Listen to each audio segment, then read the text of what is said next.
en Es Radio, en Casa de Herrero, con Luis Herrero.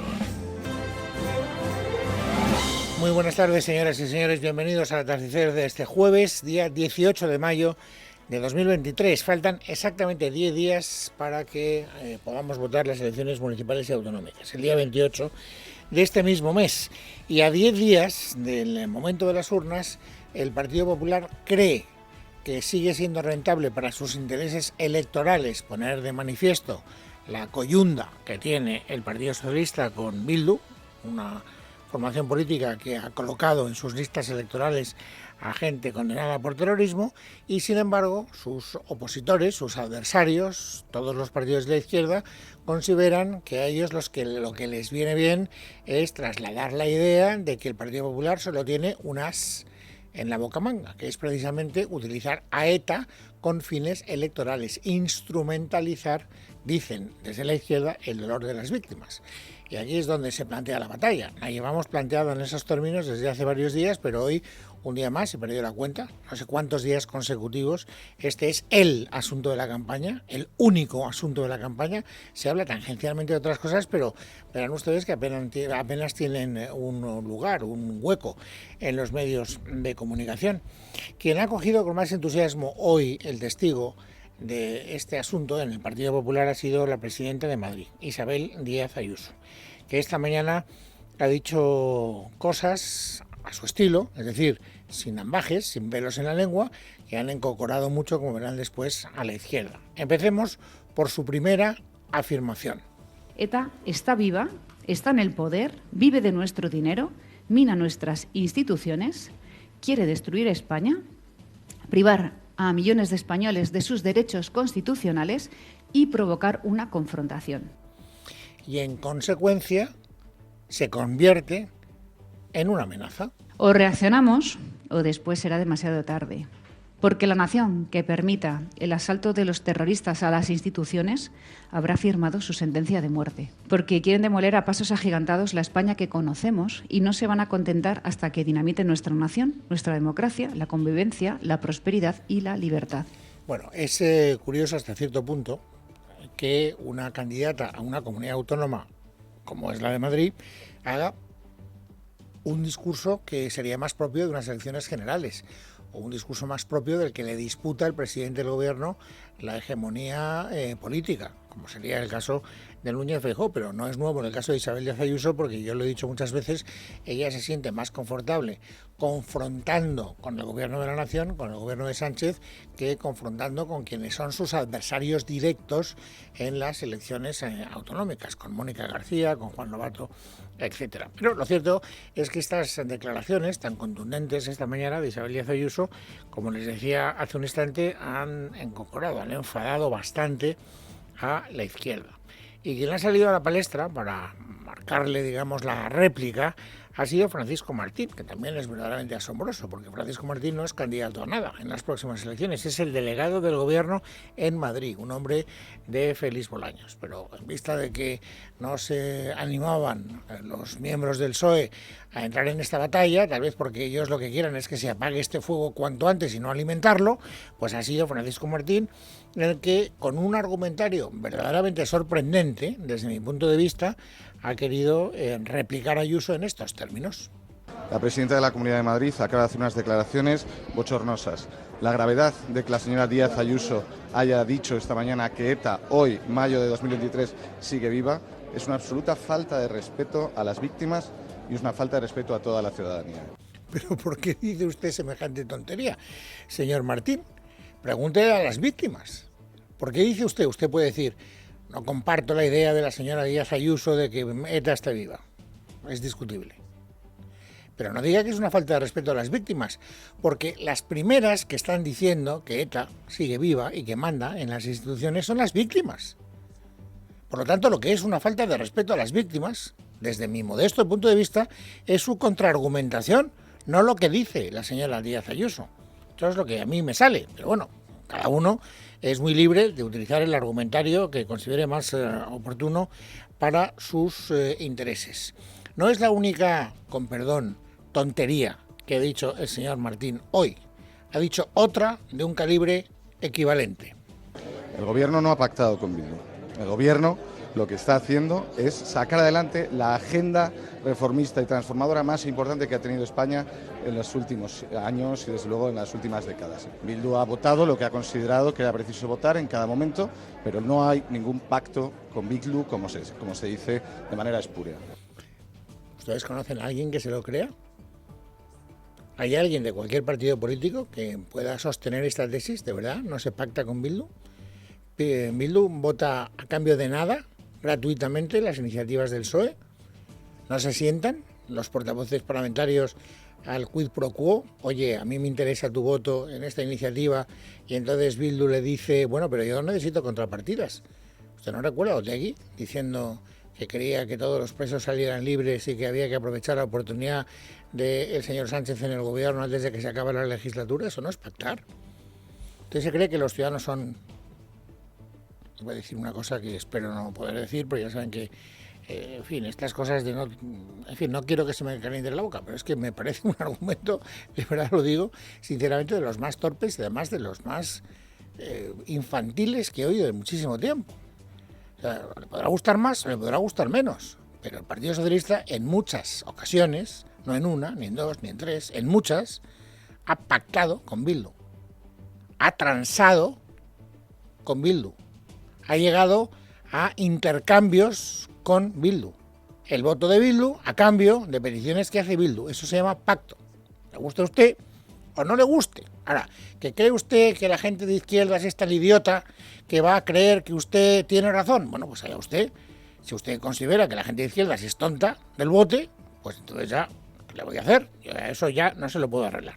En fin, hay que decir que estas declaraciones no han sido muy afortunadas, en mi opinión, pero también tengo que decir que la polémica a propósito de Bildu hoy se ha alimentado también a propósito de otras declaraciones que a mí tampoco me parecieron afortunadas y que en este caso tienen como protagonista a un miembro del Partido Popular, Pedro Royan, que fue durante 4 meses presidente de la Comunidad Autónoma Madrileña y que anoche es ahora senador. Se estaba hablando de la ley de vivienda y entonces, lo digo para que, en fin, contextualicemos las reacciones que vamos a escuchar después. En un momento determinado del debate se le ocurrió esgrimir este argumento. Sánchez y el PSOE pudieron ponerse del lado de la decencia, pero han preferido estar al lado de Bildu. Los cimientos de esta ley se levantan sobre las cenizas del centro comercial Hipercor, con 21 muertos, 4 de ellos niños. Sobre los escombros de la Plaza de la República Dominicana, en la que fueron asesinados 12 guardias civiles. Bueno, yo creo que las metáforas las carga el diablo y hay veces que uno, pues, no está muy afortunado y sobre todo le brinda al adversario la posibilidad de decir, te has pasado 17 pueblos y yo creo que la gente tampoco agradece la exageración. Se puede entender la idea de que efectivamente sacar leyes con Bildu es sacar leyes con gente que apoyó, que apoya o que simpatiza con gente que cometiera atentados como los de Hipercor. Pero trasladarlo en los términos que ayer lo hizo el señor Royan, a mí me parece una pasada de frenada verdaderamente monumental, que naturalmente ha tenido inmediatamente su réplica por parte de la izquierda. Vamos a escuchar a la izquierda en su versión local, es decir, madrileña, y en su versión nacional. Juan Lobato, candidato del Partido Socialista a la Comunidad Autónoma Madrileña, hablando de lo que acabamos de escuchar. A mí me parecen lamentables, sinceramente, y yo lo que le pediría, por el bien de todos los madrileños a los que ha representado durante los meses que fue presidente, le pediría que rectificara y bueno, pues que asumiera que la democracia consiste en dialogar con respeto, ¿no? Y ojalá que hoy tengamos esa rectificación por parte, como digo, del expresidente de la Comunidad de Madrid. Y ahora Patxi López, que es el portavoz en el Congreso de los Diputados del PSOE. Alguien debiera parar ya esta deriva. ¿Dónde van a llegar? Por favor, que dejen de jugar con las víctimas y dejen de utilizar a ETA para atacar al Partido Socialista. ETA desapareció hace 12 años, no tiene más argumentos, y mucho menos miserables como estos. Bueno, más debates a propósito de la misma cuestión y con Bildu como telón de fondo, que como les decía al principio del programa, parece que ha venido para quedarse durante bastante tiempo. Primero fue Vox, las cosas como son. Vox fue el primero, la semana pasada, que dijo hay que pasar de las musas al teatro y hay que tomar decisiones, no solo hacer declaraciones más o menos inflamadas. Y por lo tanto, Vox ya anunció que iba a instar la ilegalización de Batasuna, porque consideraba que de acuerdo a la normativa legal que tenemos en nuestro país se podía invocar la ley de partidos y provocar la ilegalización de Batasuna. Y hoy, esta mañana, Isabel Díaz Ayuso ha seguido su estela. Yo creo que se puede revisar y creo que deberíamos intentarlo. Deberíamos mirarlo. No es ir contra la ley, no es retorcer las instituciones, es entender que partidos que han cometido los más graves delitos, que han viciado los censos del País Vasco, no pueden incurrir en las elecciones. Yo creo que Isabel Díaz Ayuso, que tiene más reflejos, creo yo, esta es una opinión muy particular, que Génova, y que es más lista, y que, en fin, tiene una capacidad de reacción más inmediata, se dio cuenta de que a Vox le estaba funcionando esta idea de pedir que se tomaran medidas y pasar de la retórica a la acción.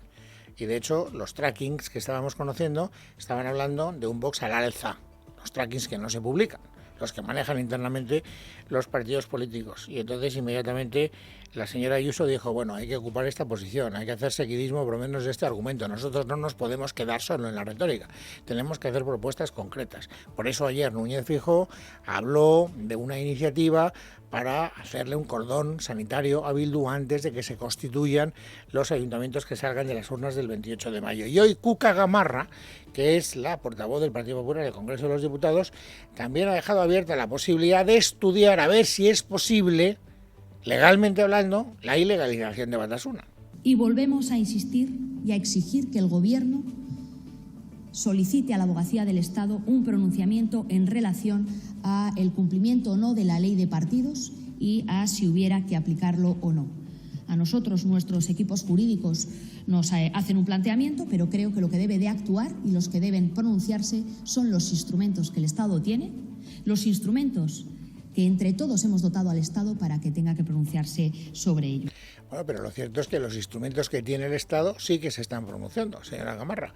Ayer fue la Fiscalía de la Audiencia Nacional la que dijo que no veía ningún argumento para poder ilegalizar a Batasuna, y hoy ha sido la Fiscalía General del Estado la que ha dicho exactamente lo mismo. Miguel Ángel Pérez. Buenas tardes. El informe de 10 páginas al que ha tenido acceso Libertad Digital, firmado por la jefa de la Secretaría Técnica de la Fiscalía General del Estado y por un fiscal de lo contencioso administrativo del Tribunal Supremo, concluye que debe rechazarse la posibilidad de instar el procedimiento de declaración de ilegalidad al que se refiere el artículo 11 de la Ley Orgánica de Partidos Políticos, pues no concurren indicios mínimamente racionales de ninguna de las conductas previstas que permitan entrar a valorar los hechos referenciados. Los fiscales señalan que H. Bildu se trata de una coalición de dos partidos políticos que han condenado y condenan públicamente la violencia terrorista y han aceptado y asumido el ejercicio de la actividad política dentro del marco democrático y constitucional.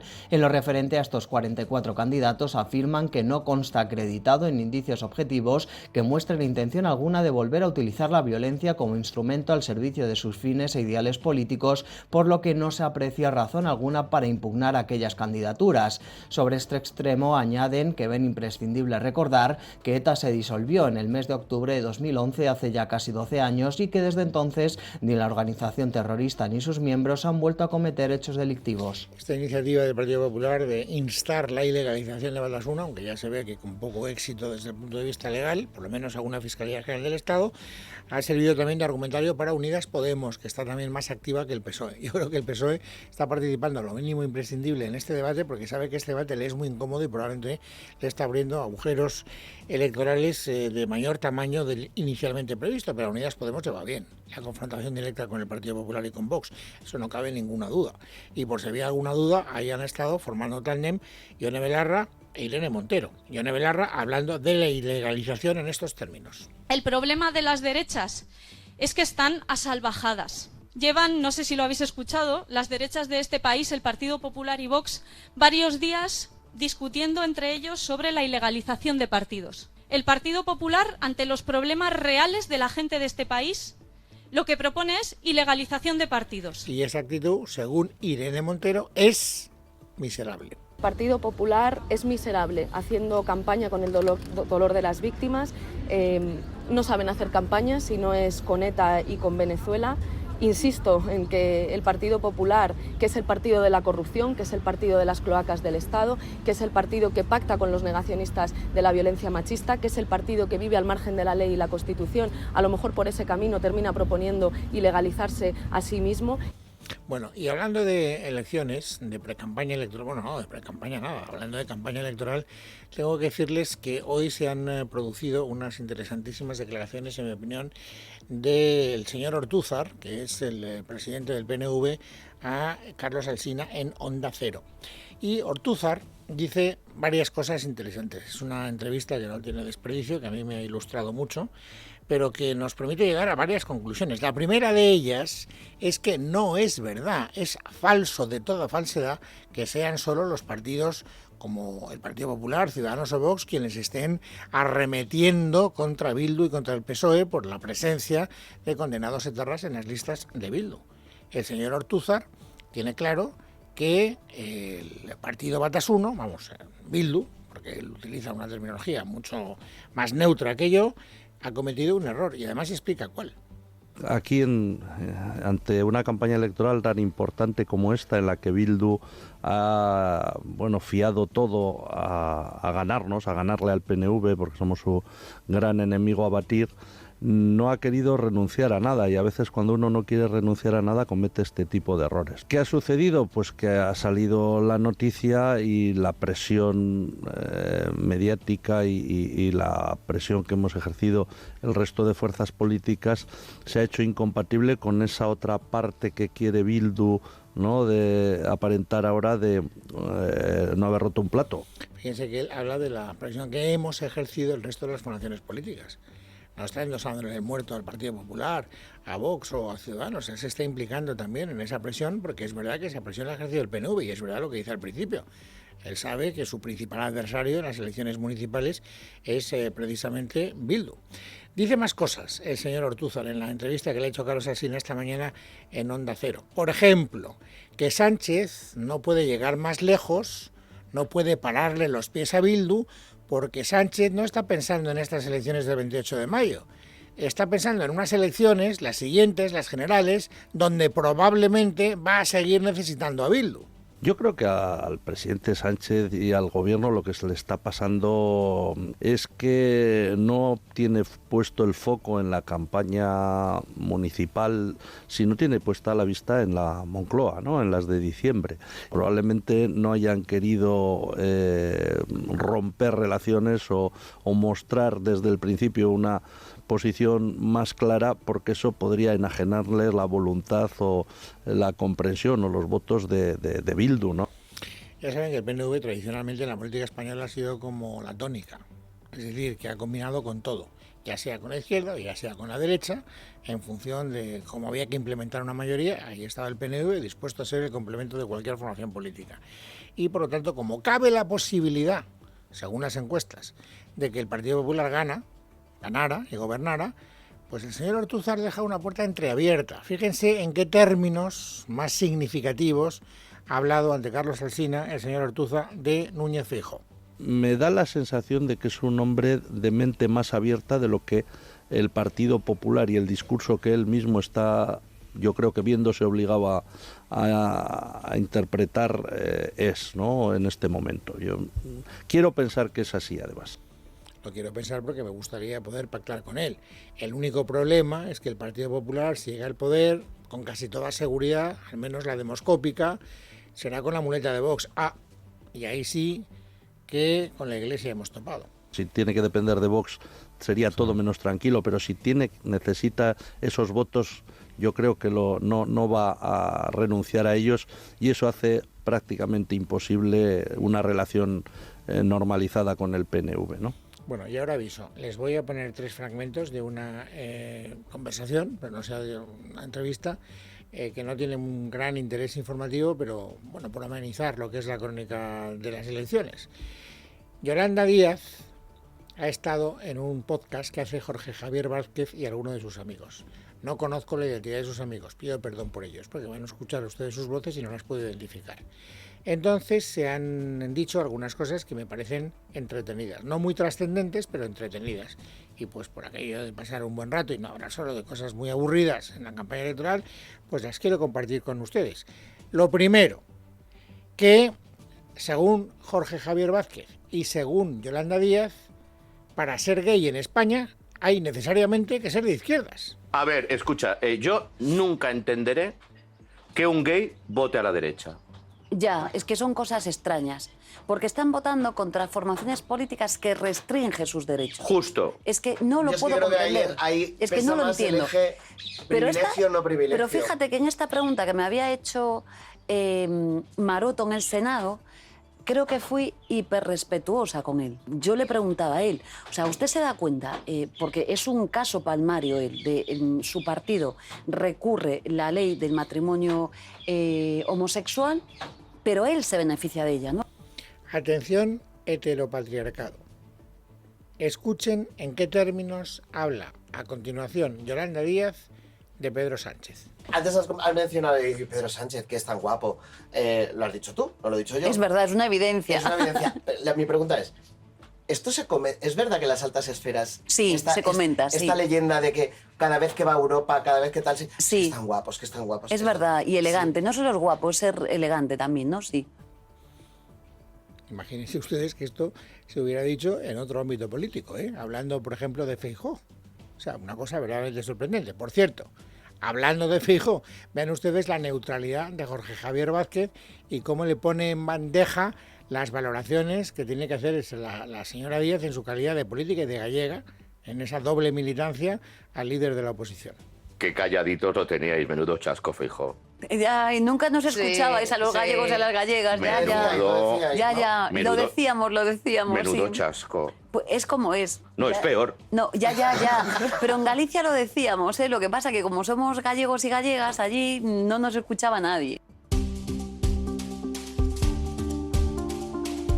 Bueno, jueves 18 de mayo de 2023, gracias a Dios no todo es pre-campaña, o mejor dicho, rectifico, campaña electoral, así que vamos a completar el paisaje informativo sobresaliente de este día. Lorena López Lobo, bienvenida, buenas tardes. Buenas tardes, Luis. El Juzgado de Instrucción número 2 de Melilla ha abierto una investigación por presunto fraude en el voto por correo en la ciudad autónoma. Las solicitudes se han disparado hasta las 11.002, casi un 20% del total y más del doble que hace 4 años. Ante estos hechos, la Junta Electoral de Zona ya ha tomado cartas en el asunto. Noelia Bautista. Con la vista puesta en ponerse lo complicado de esta trama corrupta en la que la policía estima que habría implicadas entre 30 y 50 personas, la Junta Electoral de Zona ha determinado 2 medidas. La primera, de carácter extraordinario, obliga a presentar el DNI en correos a la hora de depositar el voto por correo. La segunda, que se aplica desde hace una semana, es que los carteros están siendo y serán acompañados por agentes de la policía y la Guardia Civil para evitar robos. Sepan que hasta 6 de estos funcionarios han sido asaltados cuando iban a entregar el voto de ciudadanos que nada tenían que ver con este supuesto fraude. Un presunto fraude que, según ha confirmado ya la delegada del Gobierno en Melilla, Sabrina Mo, está siendo investigado y se inició ante las sospechas que desató la avalancha de peticiones de voto por correo en la ciudad autónoma, que multiplica por 7 las peticiones de la media nacional. En duda están 10.000 de esos votos, que representan a casi el 20% del censo de la ciudad y que podrían suponer el amaño de entre 6 y 8 diputados de un total de 25 votos, por los que, según la SER, se estarían ofreciendo hasta 100 euros, aunque no se descarta también que se esté coaccionando e intimidando a los votantes. Jueces y fiscales mantienen hoy una nueva reunión con el Gobierno para llegar a un acuerdo que evite la huelga. Todos los escenarios están abiertos, dada la división de opiniones entre las asociaciones, desde las que abogan por la huelga indefinida a partir del próximo lunes, a las que quieren un acuerdo que suponga la desconvocatoria. Hoy mismo la ministra de Justicia, Pilar Llop, les pedía unidad y las llamaba a valorar la última propuesta del Gobierno de 46,7 millones de euros y otras mejoras laborales. Yo les pediría unidad a todas ellas ante una situación como esta. Así que espero que haya unidad en todas las asociaciones judiciales. Es una cantidad muy importante la que hemos ofrecido del Ministerio de Justicia y yo les pido unidad. Podemos ha registrado este jueves en el Congreso su proposición de ley para perseguir a empresas de desocupación como Desocupa con penas de hasta 4 años de cárcel. El texto de los morados plantea castigar a personas y empresas que, movidos por ánimo de lucro, hostiguen o acosen a otras personas en situación de vulnerabilidad. Según explicaba hoy el coportavoz estatal de la formación morada, Javier Sánchez, se actuará contra estas empresas a través de la creación de un nuevo tipo penal. Entendemos que en democracia no se puede permitir que haya organizaciones parapoliciales, como en su día fueron las camisas pardas o las SA en la Alemania nazi, que actúan por encima de la ley y que además se lucran, como digo, con el odio hacia familias y hacia colectivos vulnerables. Y por tanto, lo que queremos es que empresas como Desocupa, lo llamo empresas por no llamarlos directamente lo que son, nazis, pues no puedan seguir lucrándose, no puedan seguir hostigando a familias, y este es el objetivo fundamentalmente de esta reforma. Y les contamos también que el Banco Central Europeo tiene previsto continuar con el aumento de los tipos de interés. Así lo advirtió el mes pasado la presidenta del BCE, Christine Lagarde, y lo ha reiterado hoy su vicepresidente, Luis de Guindos.